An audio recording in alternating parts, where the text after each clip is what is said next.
एक बार बादशाह अकबर ने बीरबल से पूछा कि बीरबल, तुम कहते हो कि ईश्वर सभी जगह मौजूद है?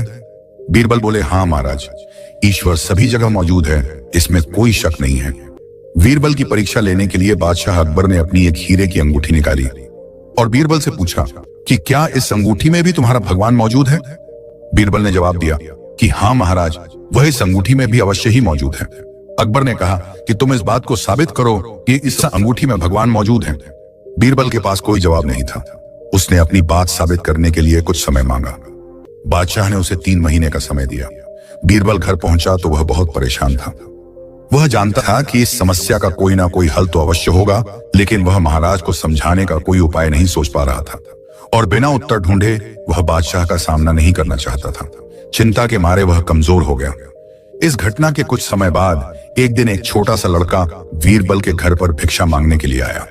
उसने बीरबल को उदास और परेशान देखकर बीरबल से पूछा कि आप इतने उदास और परेशान क्यों लग रहे हैं? आपको क्या परेशानी है? आप तो एक बुद्धिमान व्यक्ति हैं और ऐसे व्यक्ति के उदास होने का कोई कारण हो ही नहीं सकता। खुश और प्रसन्न रहना ही बुद्धिमान व्यक्ति की विशेषताएं हैं। बीरबल ने कहा कि बालक, कह तो तुम सही रहे हो, लेकिन काफी दिनों से मुझे मेरे प्रश्न का उत्तर नहीं मिल पा रहा है, इसीलिए परेशान हूं। फिर बीरबल ने अपने और बादशाह अकबर के बीच हुई पूरी बात उस बालक को बताई। बीरबल की बात सुनकर वह बालक बोला कि आप इतनी छोटी सी बात के लिए परेशान हो रहे हैं, मैं आपको इस बात का जवाब एक पल में ही दे सकता हूं, लेकिन क्या आप मेरी बादशाह से व्यक्तिगत रूप से बात करवा सकते हैं? बीरबल राजी हो गए और उस लड़के को दरबार में ले जाकर बादशाह से कहा कि महाराज, आपके प्रश्न का उत्तर तो यह छोटा सा बालक भी दे सकता है। अकबर ने उस लड़के के साहस की प्रशंसा की और उत्तर सुनने को व्याकुल हो गए।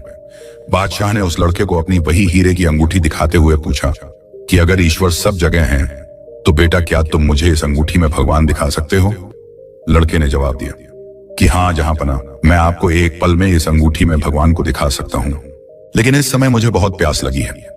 मैं आपके प्रश्न का उत्तर 1 गिलास लस्सी पीने के बाद ही दूंगा। बादशाह ने तुरंत उस लड़के के लिए लस्सी लाने को कहा। तुरंत ही 1 गिलास लस्सी उस लड़के के सामने पेश की गई।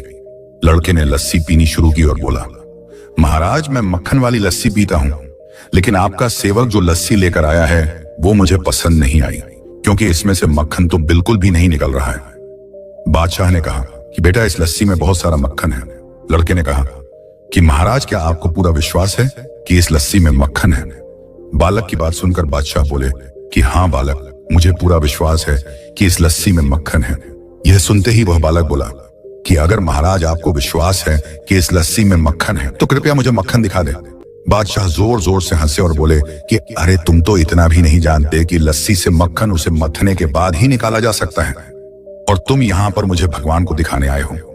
लड़के ने जवाब दिया कि महाराज, मैं तो आपको आपके प्रश्न का उत्तर ही दे रहा हूँ। बादशाह उलझन में पड़ गए। लड़के ने कहा, महाराज, इसी तरह भगवान सभी जीव जंतु हर वस्तु के अंदर है, लेकिन उन्हें हम अपनी इन आंखों से नहीं देख सकते। उन्हें देखने के लिए हमें अपने मन की आंखों को जगाना जरूरी है।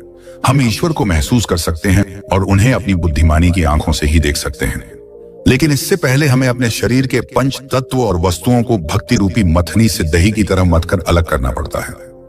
उस लड़के के उत्तर से बादशाह अकबर उससे बहुत प्रभावित हुए। उन्होंने लड़के से पूछा, अच्छा, अब तुम यह बताओ कि तुम्हारा भगवान हमेशा करता क्या रहता है? बालक ने कहा कि महाराज, यह ईश्वर ही है जो हमारी संवेदनाओं को शक्ति देता है, हमारे दिमाग को समझ देता है, हमारे शरीर को ताकत देता है, और यह उन्हीं की शक्ति है जिससे हम जीते और मरते हैं। मनुष्य सोचता है कि वही कलाकार है और अपनी कलाओं का आनंद लेता है, लेकिन मनुष्य तो उस ईश्वर के हाथों की कठपुतली है। बादशाह के लिए एक छोटे बालक के मुख से यह सब सुनना एक नया अनुभव था। बालक की इन ज्ञान भरी बातों से बादशाह बहुत खुश हुए और बालक को ढेर सारा इनाम दिया। तो दोस्तों, वीडियो पसंद आया हो तो एक लाइक और शेयर अवश्य कर देना। धन्यवाद।